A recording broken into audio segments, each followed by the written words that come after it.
5 question ಇರುತ್ತೆ. ಏನಿಲ್ಲ, ನೀವು 30 ಸೆಕೆಂಡ್ ಒಳಗಡೆ ಹೇಳಬೇಕು. 30 ಸೆಕೆಂಡ್ ಸಮಯ ಇರುತ್ತೆ. ಯಾರಾದ್ರೂ ಒಬ್ರು ಆನ್ಸರ್ ಮಾಡಬೇಕು. ಮೊದಲನೇ ಆನ್ಸರ್ನೇ ನಾವು ಕನ್ಸಿಡರ್ ಮಾಡ್ತೀವಿ, ಎರಡನೇ ಉತ್ತರವನ್ನ ನಾವು ತಗೊಳ್ಳಲ್ಲ. ಮಧ್ಯೆ ತಿಳ್ಕೊಳ್ಳಿ, ಎಲ್ಲರೂ ಗಮನಿಸಿ. ಏನು ಬೇಕು ಹೇಳೋದಷ್ಟೇ, ಯಾವುದೇ ಆಪ್ಷನ್ ಇರಲ್ಲ ಇದಕ್ಕೆ. 4 ಆಪ್ಷನ್ ಕೊಡಲ್ಲ. 3 ಜನ ಇರೋದ್ರಿಂದ ಅದರ ಅವಶ್ಯಕತೆ ಇಲ್ಲ ಅನ್ಕೊಂಡಿದೀವಿ. ಮುಂದೆ ಇರೋರಿಗೆ ಕಾಣಲ್ಲ, ನೀವು ಒಂದು ಸೈಡ್. ಮೊದಲನೇ ಪ್ರಶ್ನೆ ಕೇಳ್ಬೋದಾ? ಪಂಪತಡ್ಡ.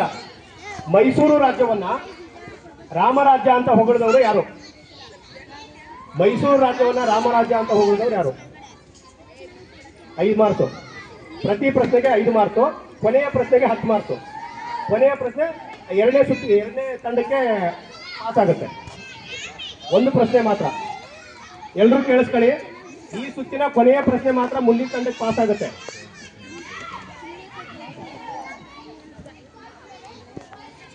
ಉತ್ತರ ಹೇಳ್ಬೋದಾ?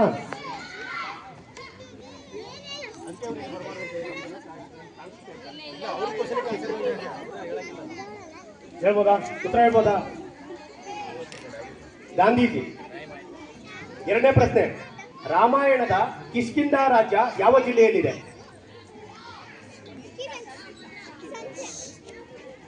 ರಾಮಾಯಣದ ಕಿಷ್ಕಿಂಧ ರಾಜ್ಯ ಯಾವ ಜಿಲ್ಲೆಯಲ್ಲಿದೆ? ಕೊಪ್ಪಳ ಸರಿಯಾದ ಉತ್ತರ. ಕೊಪ್ಪಳ ಸರಿಯಾದ ಉತ್ತರ. ಜೋರಾದ ಚಪ್ಪಾಳೆ ಬರಬೇಕು. ಮೂರನೇ ಪ್ರಶ್ನೆ, ವಿಶ್ವಗುರು ಎಂದು ಯಾವ ವಚನಕಾರರನ್ನು ಕರೆಯಲಾಗಿದೆ? ಬಸವಣ್ಣ ಸರಿಯಾದ ಉತ್ತರ. ನಾಲ್ಕನೇ ಪ್ರಶ್ನೆ, ಮಾಯದಂತ ಮಳೆ ಯಾವ ಊರಿನ ಕೆರೆಗೆ ಬಂತೆಂದು ಜಾನಪದ ಪದ್ಯವೊಂದರಲ್ಲಿ ಹೇಳಲಾಗಿದೆ? ಮದಗದ ಕೆರೆ ಸರಿಯಾದ ಉತ್ತರ. ಕೊನೆಯ ಪ್ರಶ್ನೆ, 10 ಅಂಕಗಳು ಇದಕ್ಕೆ. ನೀವು ಹೇಳಿಲ್ಲ ಅಂದ್ರೆ ಅವ್ರಿಗೆ ಹೋಗುತ್ತೆ, ಅವ್ರಿಗೆ 5 ಅಂಕ ಬರುತ್ತೆ. ಉತ್ತರ ಹೇಳಿದ್ರೆ 10 ಬರಲ್ಲ, ನೀವು ಹೇಳಿದ್ರೆ 10 ಬರುತ್ತೆ. ಓಕೆ, ನಾನು 4 ಕನ್ನಡ ಪದಗಳನ್ನ ಹೇಳ್ತೀನಿ, ಆದ್ರೆ ಆ 4 ಪದಗಳು ಕನ್ನಡ ಆಗಿರೋದಿಲ್ಲ. ಅದ್ರಲ್ಲಿ ಯಾವ್ದಾದ್ರು ಒಂದು ಕನ್ನಡ ಪದ ಆಗಿರುತ್ತೆ, ಇನ್ನು ಉಳಿದಿದ್ದು ಯಾವ್ದು ಅರಬ್ಬಿನೋ ಹಿಂದೂಸ್ತಾನಿನೋ ಪಾರ್ಸಿನೋ ಆಗಿರುತ್ತೆ. ಹೇಳ 4 ಪದಗಳು: ದಲ್ಲಾಳಿ, ತಕರಾರು, ನಾಚಿಕೆ, ಕಾಗದ. ದಲ್ಲಾಳಿ, ತಕರಾರು, ನಾಚಿಕೆ, ಕಾಗದ.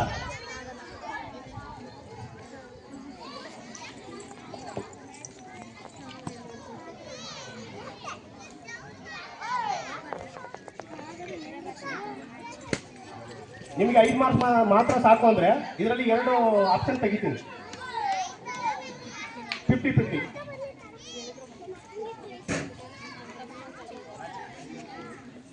ತಗೋಬೋದಾ ಅಥವಾ ಆಪ್ಷನ್ ಬೇಕಾ? ನಾಚಿಕೆ ಸರಿಯಾದ ಉತ್ತರ. 10 ಅಂಕಗಳು. ಹೇಳೋದಕ್ಕೆ ಇಷ್ಟೊಂದು ನಾಚಿಕೆ ಪಡ್ತಾ ಇದ್ದಾರೆ. ಬನ್ನಿ ಎರಡನೇ ತಂಡಕ್ಕೆ. ಅಶೋಕ್ ಆಗಲ್ಲ.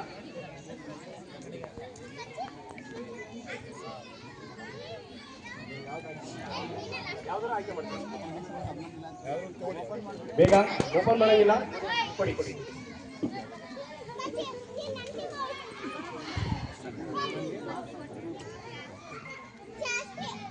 ಕನ್ನಡದ ಮೊದಲ ರಾಷ್ಟ್ರಕವಿ ಯಾರು? ಗೋವಿಂದ ಪೈ ಸರಿಯಾದ ಉತ್ತರ. ಒನಕೆ ಓಬವ್ವ ಯಾರ ಪರವಾಗಿ ಹೋರಾಡಿ ಮಡಿದಳು? ಒನಕೆ ಓಬವ್ವ ಯಾರ ಪರವಾಗಿ ಹೋರಾಡಿ ಮಡಿದಳು?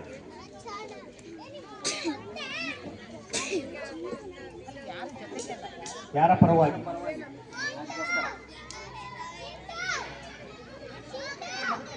ಮದಕ ನಾಯಕ ಸರಿಯಾದ ಉತ್ತರ.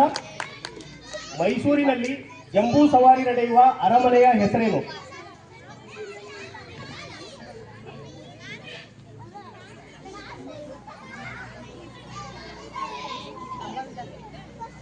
ಅಂಬಾವಿಲಾಸ ಅರಮನೆ ಸರಿಯಾದ ಉತ್ತರ. ಹದಿಬದೆಯ ಧರ್ಮ ಬರೆದ ಸಂಚಿ ಹೊನ್ನಮ್ಮಳ ಊರು ಯಾವುದು?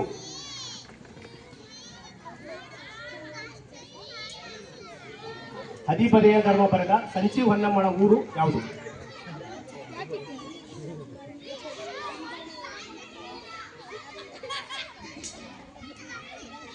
ಮುಂದಿನ ಪ್ರಶ್ನೆ ಹೇಳ್ಬೋದಾ? ಇದಕ್ಕೆ ಉತ್ತರ ಯಳಂದೂರು. 4 ಪದಗಳನ್ನ ಹೇಳ್ತೀವಿ, ಅದರಲ್ಲಿ ಕನ್ನಡ ಪದ ಯಾವುದು ಅಂತ ಗುರುತಿಸಬೇಕು. ಚೊಂಬು, ರುಜು, ನಾಡು, ಗಲೀಜು.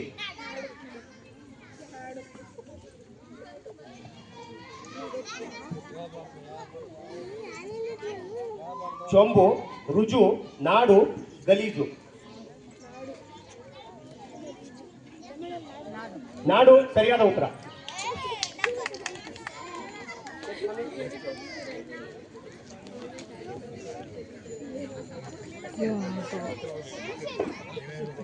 ಹೌದು.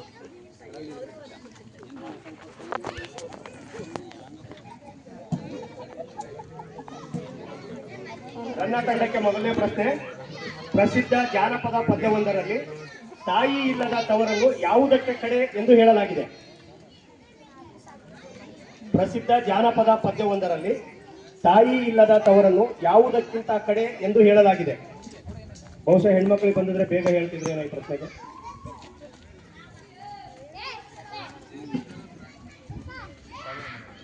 ತಪ್ಪು. ನಾಯಿ. ಸರ್ಕಾರದ ಕೆಲಸ ದೇವರ ಕೆಲಸ ಎಂದು ಯಾವ ಸರ್ಕಾರಿ ಕಟ್ಟಡದ ಮೇಲೆ ಬರೆಯಲಾಗಿದೆ? ವಿಧಾನಸೌಧ ಸರಿಯಾದ ಉತ್ತರ.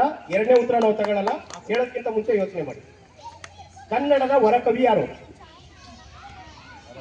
ಬೇಂದ್ರೆ ಸರಿಯಾದ ಉತ್ತರ. ಬಂಗಾರ, ವಜ್ರ, ವೈಡೂರ್ಯಗಳನ್ನ ಸಂತೆಯಲ್ಲಿಟ್ಟು ಮಾರುತ್ತಿದ್ದುದು ಯಾವ ರಾಜರ ಹೆಗ್ಗಳಿಕೆ? ವಿಜಯನಗರ ಸರಿಯಾದ ಉತ್ತರ. 4 ಕನ್ನಡ ಪದಗಳನ್ನ ಹೇಳ್ತೀವಿ, ನೀವು ಹೇಳಿಲ್ಲ ಅಂದ್ರೆ ಮುಂದವ್ರಿಗೆ ಪಾಸ್ ಆಗುತ್ತೆ. ಮೊದಲನೇ ಉತ್ತರವನ್ನ ತಗೊಳ್ತೀವಿ. ಅಲಮಾರು, ತುರಾಯಿ, ಗೆಳೆಯ, ದಲ್ಲಾಳಿ.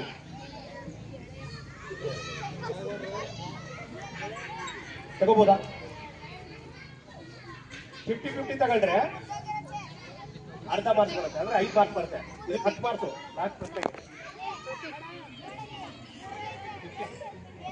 50-50. ಗೆಳೆಯ ಮತ್ತು ತುರಾಯಿ.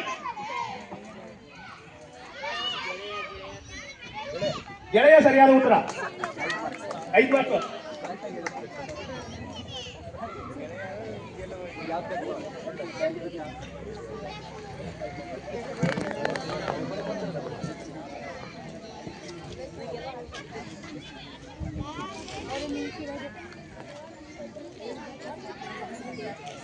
ದಕ್ಷಿಣ ಮಂದಾಕಿನಿ ಎಂದು ಯಾವ ನದಿಯನ್ನು ಕರೆಯಲಾಗಿದೆ?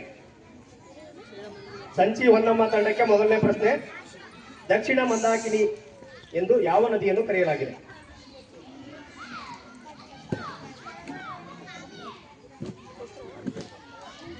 ಹೇಳ್ಬೋದಾ? ಮಕ್ಕಳು ಹೇಳ್ಬಾರ್ದು. ಉತ್ತರ ಹೇಳ್ಬೋದಾ? ಕಾವೇರಿ. ಕನ್ನಡ ರಾಜ್ಯೋತ್ಸವವನ್ನು ಯಾವ ತಿಂಗಳಿನಲ್ಲಿ ಆಚರಿಸಲಾಗುತ್ತದೆ? ಜೋರಾಗಿ ಕೇಳ್ಬೇಕು. ಕೇಳೋದು ಅವ್ರಿಗೆ ಕೇಳಬೇಕು, ನೀವು ಹೇಳೋದು. ನವೆಂಬರ್ ಸರಿಯಾದ ಉತ್ತರ. ಸ್ವಲ್ಪ ಜೋರಾಗಿ ಮಾತಾಡಿ, ಮೈಕ್ ಕೊಡಿ ಅವರಿಗೆ. ಕೇಳ್ಬೇಕು, ಅವ್ರಿಗೆ ಕೇಳಬೇಕು. ಏನ್ ಹೇಳಿದ್ರೆ ಏನೋ ಮಾರ್ಕ್ಸ್ ಸುಮ್ಮನೆ ಕೊಟ್ಟರು ಅನ್ಬಾರ್ದಲ್ವಾ? ಮಕ್ಕಳ ಪ್ರಸಿದ್ಧ ಪದ್ಯ ಒಂದರಲ್ಲಿ ಪುಣ್ಯಕೋಟಿ ಹಾಡಿನಲ್ಲಿ ಗೋವನ್ನು ಕಾಯುವ ಗೊಲ್ಲನ ಹೆಸರೇನು? ಮಕ್ಕಳ ಪ್ರಸಿದ್ಧ ಪದ್ಯ ಪುಣ್ಯಕೋಟಿ ಹಾಡಿನಲ್ಲಿ ಗೋವನ್ನು ಕಾಯುವ ಗೊಲ್ಲನ ಹೆಸರೇನು?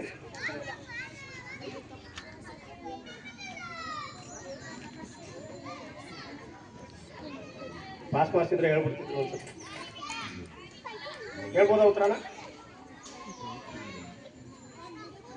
ಹೇಳ್ಬೋದಾ? ಕಾಳಿಂಗ. ಮೈಸೂರಿನ ಪ್ರಾಣಿ ಸಂಗ್ರಹಾಲಯದ ಹೆಸರೇನು?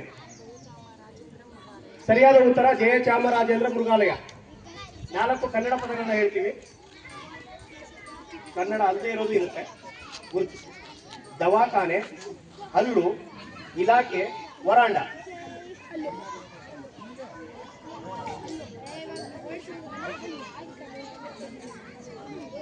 ದವಾಖಾನೆ, ಹಲ್ಲು, ಇಲಾಖೆ, ವರಾಂಡ. ನಿಮಗೆ ಗೊತ್ತಾಗಿಲ್ಲ ಅಂದ್ರೆ 2 ಆಪ್ಷನ್ ತೆಗಿತೀವಿ. ವರಾಂಡ, ಹಲ್ಲು. ಹಲ್ಲು ಸರಿಯಾದ ಉತ್ತರ. 5 ಮಾರ್ಕ್ಸ್. ಮಂಜುನಾಥ್.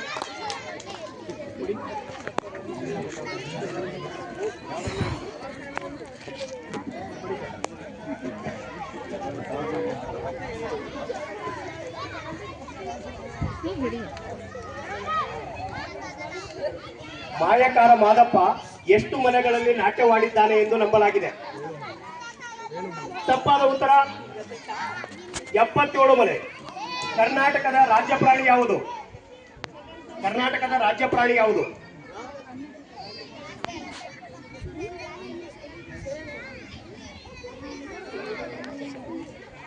ಮುಂದಕ್ಕೆ ಹೋಗೋದಾ? ಗೊತ್ತಿಲ್ಲ.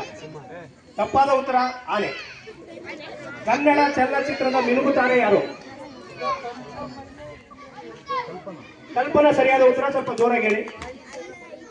ತ್ರಿಪದಿ ಚಕ್ರವರ್ತಿ ಎಂದು ಯಾರನ್ನು ಕರೆಯಲಾಗಿದೆ? ತ್ರಿಪದಿ ಚಕ್ರವರ್ತಿ ಎಂದು ಯಾವ ಕವಿಯನ್ನ ಕರೆಯಲಾಗಿದೆ?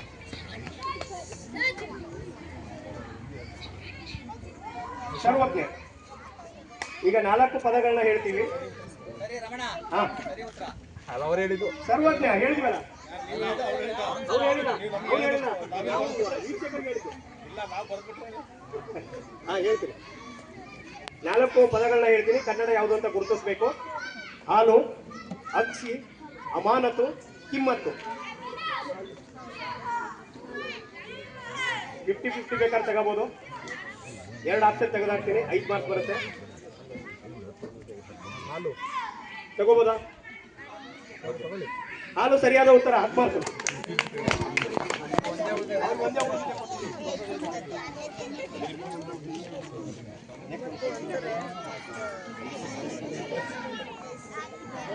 ನಿಮಗೆ ಅಕ್ಕ ಮಹಾದೇವಿ ತಂಡಕ್ಕೆ. ಕನ್ನಡದ ಚಾರ್ಲಿ ಚಾಪ್ಲಿನ್ ಯಾರು? ಕನ್ನಡದ ಚಾರ್ಲಿ ಚಾಪ್ಲಿನ್ ಯಾರು? ನರಸಿಂಹರಾಜು ಅಂತ ಹೇಳ್ತಾ ಇದ್ದಾರೆ. ತಪ್ಪಾದ ಉತ್ತರ ಮಂಜುನಾಥ್ ಅವರೇ. ಗುಬ್ಬಿ ವೀರಣ್ಣ. ಕುವೆಂಪು ಬರೆದ ನಾಡಗೀತೆಯಲ್ಲಿ ಒಟ್ಟು ಸಾಲುಗಳು ಎಷ್ಟು? ಕುವೆಂಪು ಬರೆದ ನಾಡಗೀತೆಯಲ್ಲಿ ಒಟ್ಟು ಸಾಲುಗಳು ಎಷ್ಟು? ಹೌದು, 9. ತಪ್ಪಾದ ಉತ್ತರ. ಸರಿಯಾದ ಉತ್ತರ 44. 3ನೇ ಪ್ರಶ್ನೆ. ಬಳೆಗಾರ ಚೆನ್ನಯ್ಯ ಯಾವ ಊರಿನ ಮನೆಯಿಂದ ಅಮ್ಮನವರಿಗೆ ಸುದ್ದಿಯೊಂದನ್ನು ತಂದಿರುವೆನೆಂದು ಹೇಳುತ್ತಾನೆ? ಪ್ರಸಿದ್ಧ ಜಾನಪದ ಪದ್ಯವೊಂದರಲ್ಲಿ ಬಳೆಗಾರ ಚೆನ್ನಯ್ಯ ಯಾವ ಊರಿನ ಮನೆಯಿಂದ ಅಮ್ಮನವರಿಗೆ ಸುದ್ದಿಯೊಂದನ್ನು ತಂದಿರುವೆನೆಂದು ಹೇಳುತ್ತಾನೆ? ನವಿಲೂರು ಸರಿಯಾದ ಉತ್ತರ. ಪ್ರಸಿದ್ಧ ಶ್ರೀ ಬನಶಂಕರಿ ದೇವಸ್ಥಾನ ನೋಡಲು ನಾವು ಯಾವ ಊರಿಗೆ ಹೋಗಬೇಕು? ಬಾದಾಮಿ ಸರಿಯಾದ ಉತ್ತರ. 4 ಪದಗಳನ್ನ ಹೇಳ್ತೀವಿ. ಕನ್ನಡ ಯಾವುದಂತ ಗುರುತಿಸಬೇಕು. ಜಮೀನು, ಅಸಲು, ತಂಬಾಕು, ಬೆಂಕಿ. ನಿಮ್ಗೆ ಗೊತ್ತಿಲ್ಲ ಅಂದ್ರೆ 2 ಆಪ್ಷನ್ ತೆಗೆದಾಕ್ತೀನಿ. 5 ಅಂಕಗಳು ಬರುತ್ತೆ.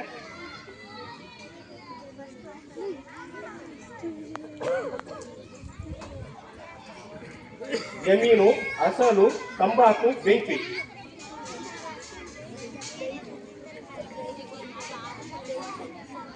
ಏನ್ ಹೇಳಿ? ಪಾಸ್ ಆಗಲ್ಲ. ನಿಮಗೆ ಬೇಡ ಅಂದ್ರೆ 2 ಆಪ್ಷನ್ ತೆಗೆದಾಕ್ರಿ. 5 ಮಾರ್ಕ್ಸ್ ಸಿಗುತ್ತೆ. ಜಮೀನು, ಅಸಲು, ತಂಬಾಕು, ಬೆಂಕಿ. ಕನ್ನಡ ಪದ ಯಾವುದು ಅಂತ ಗುರುತಿಸ್ಬೇಕು. ಬೇಗ, ಸಮಯ ಆಯ್ತು. ಬೆಂಕಿ ಸರಿಯಾದ ಉತ್ತರ. 10 ಮಾರ್ಕ್ಸ್.